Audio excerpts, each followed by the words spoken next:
Mathias Vichra et Anissa Bonnefond sont dans la tourmente depuis la divulgation des accusations réciproques de violence conjugale dont ils font l'objet. Libération a enquêté sur le couple et révèle le contexte de la dispute entre les deux personnalités. Que s'est-il passé exactement entre Mathias Vichra, 45 ans, directeur de Sciences Po après le scandale Olivier Duhamel, et Anissa Bonnefond, 39 ans, réalisatrice de films et documentaires, qui s'accusent mutuellement de violence? Libération fait le récit de l'altercation dans son édition du 6 décembre 2023.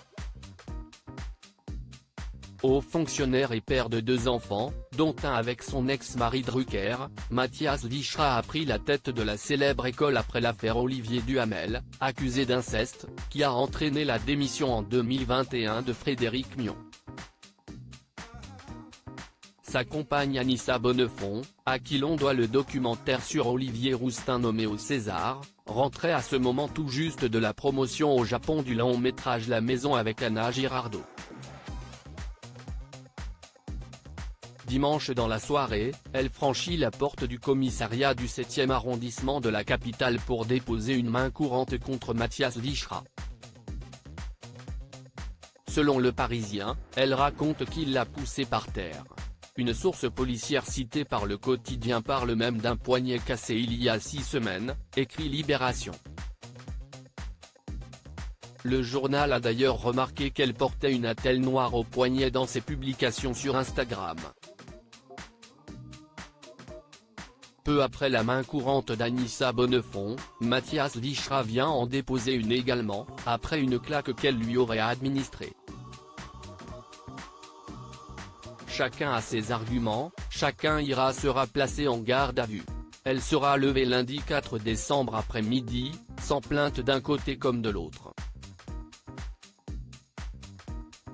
Selon le parquet de Paris, l'enquête se poursuit. Celle de Libération fait état, selon une source de son entourage proche, d'une séparation difficile. Elle m'a dit il y a 15 jours qu'elle allait le quitter. Soupçon de violence conjugale face à la lutte contre les VSS à Sciences Po. Mathias Vichra a vu l'affaire prendre de l'ampleur médiatique jusque dans les bancs de Sciences Po où des étudiants appellent à sa démission, lui qui est censé lutter contre les VSS, violences sexistes et sexuelles. Il a alors publié un communiqué qui stipule qu'il s'agit de sa vie privée et que les ruptures, rarement évidentes, ne devraient en aucune manière faire l'objet de communication dans les médias et les réseaux sociaux. Anissa Bonnefond, contactée par Libération, a expliqué que cela relève de sa vie privée et ne regarde absolument personne.